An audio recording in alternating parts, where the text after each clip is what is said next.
agora, nosso bom Deus te guarde. Como estiveres pensando, nosso bom Deus te use. Onde te encontres na vida, que Deus te ilumine. Com quem esteja seguindo, nosso Senhor te guie. No que fizeres tu,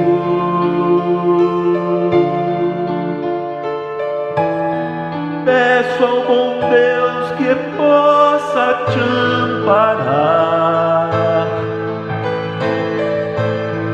e em cada passo teu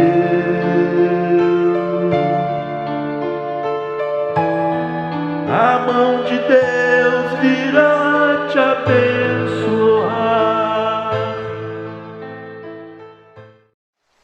Bom dia, boa tarde, boa noite a todos vocês que estão nos assistindo.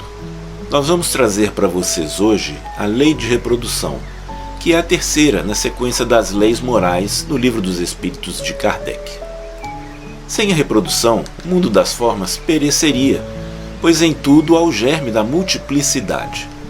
Começando pelas plantas, observamos o poder das sementes, a extraordinária força de multiplicação das espécies. Assim ocorre com os animais e com os seres humanos.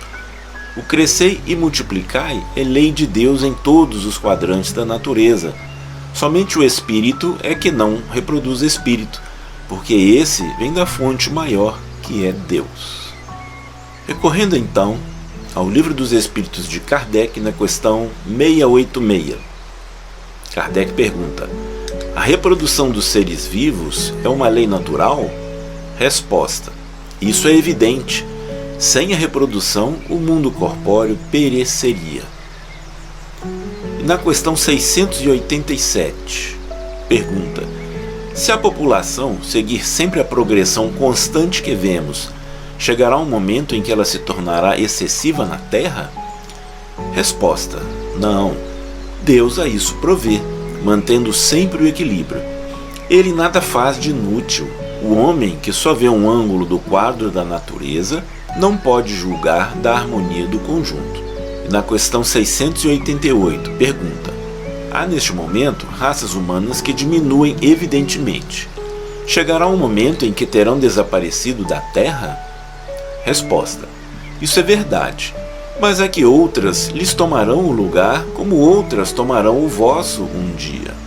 E na questão 691, pergunta: qual é, do ponto de vista físico, o caráter distintivo e dominante das raças primitivas? Resposta: desenvolvimento da força bruta em detrimento da intelectual. Atualmente, dá-se o contrário. O homem faz mais pela inteligência do que pela força física, e, no entanto, faz 100 vezes mais, porque colocou a seu serviço as forças da natureza, o que não fazem os animais.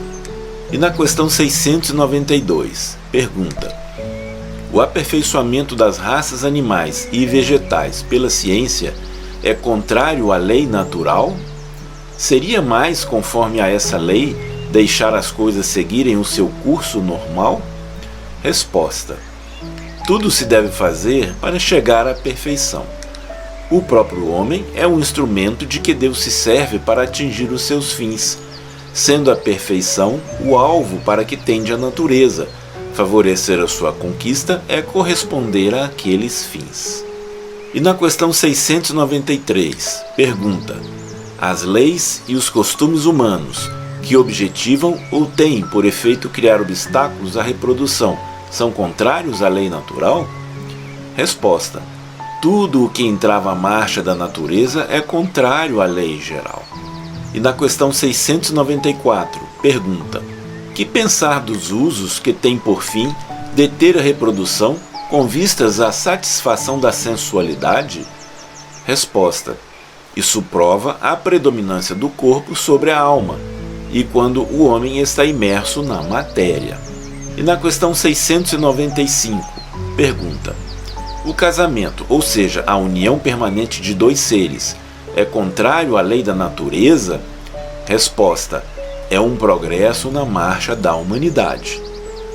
E na questão 696, pergunta: qual seria o efeito da abolição do casamento sobre a sociedade humana? Resposta: o retorno à vida dos animais. E Kardec comenta: a união livre e fortuita dos sexos pertence ao estado de natureza. O casamento é um dos primeiros atos de progresso nas sociedades humanas, porque estabelece a solidariedade fraterna e se encontra entre todos os povos, embora nas mais diversas condições. A abolição do casamento seria, portanto, o retorno à infância da humanidade e colocaria o homem abaixo mesmo de alguns animais que lhe dão o exemplo das uniões constantes. E na questão 697, pergunta: a indissolubilidade absoluta do casamento pertence à lei natural ou apenas à lei humana? Resposta: é uma lei humana muito contrária à lei natural. Mas os homens podem modificar as suas leis. Somente as naturais são imutáveis. Nosso Senhor Jesus Cristo poderia ter vindo ao mundo de 1000 formas que ele assim o escolhesse. Tamanha a sua evolução, tamanha a sua magnitude.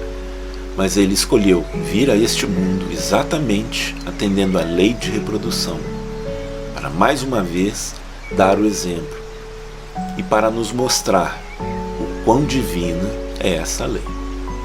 Assistamos a esse vídeo.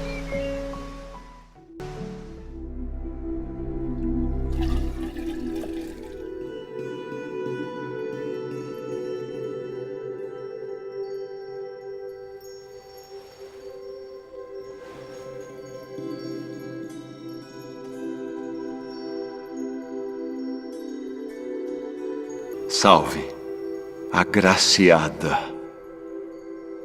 O Senhor é contigo. Bendita és tu entre as mulheres. Maria, não temas, porque achaste graça diante de Deus. E eis que em teu ventre conceberás e darás à luz um filho, e por-lhe-ás o nome de Jesus. Este será grande e será chamado Filho do Altíssimo, e o seu reino não terá fim.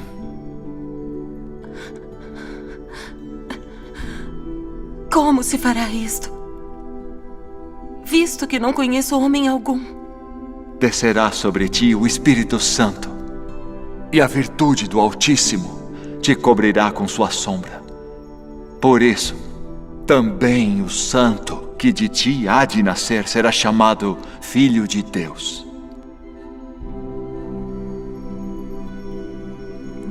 Eis aqui a serva do Senhor. Cumpra-se em mim, segundo a tua palavra.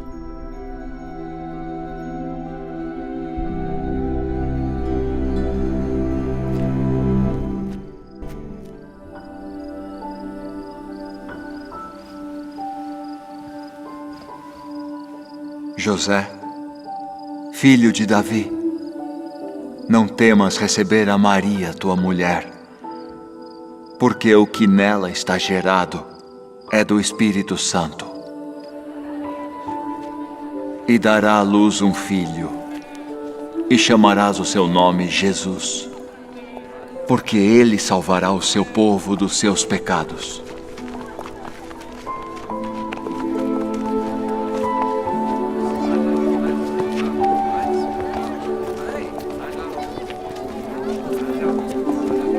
Aitai, Nechumatara, Nechumatara, Aitai, Nechumatara, Tialata.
Não temais, porque eis aqui, vos trago novas de grande alegria, que será para todo o povo, pois na cidade de Davi vos nasceu hoje o Salvador, que é Cristo o Senhor. E isto vos será por sinal: achareis o menino envolto em panos e deitado numa manjedoura.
E agora vamos aos comentários de Miramês sobre a lei de reprodução.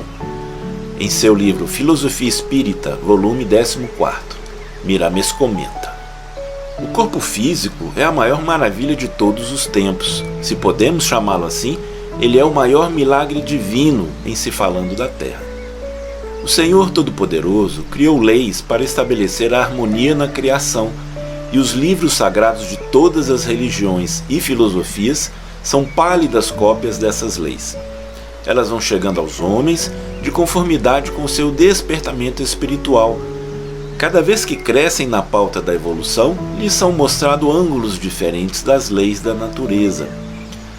Sem a reprodução, que obedece à vontade do Criador, o mundo das formas deixaria de existir.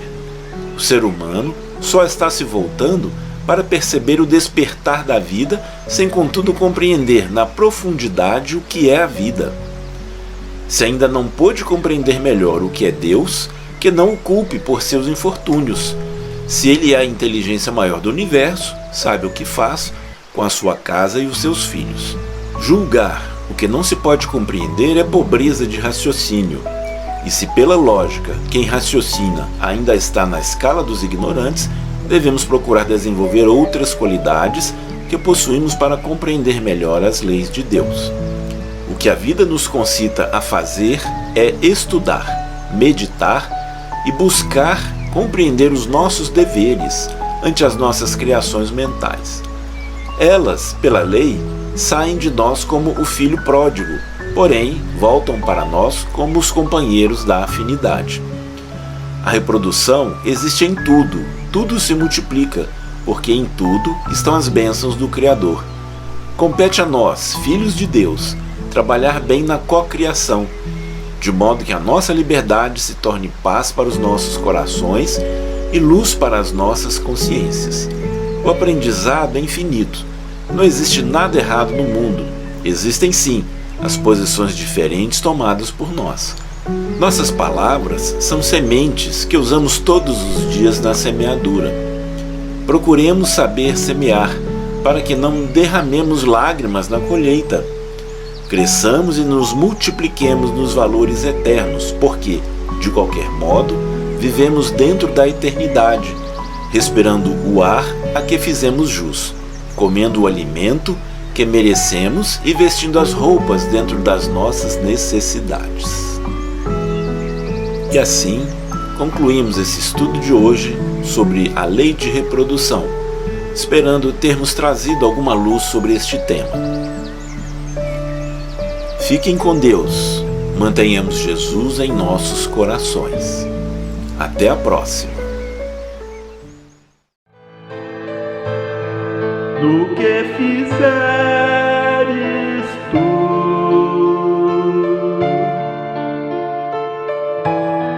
peço ao bom Deus que possa te amparar,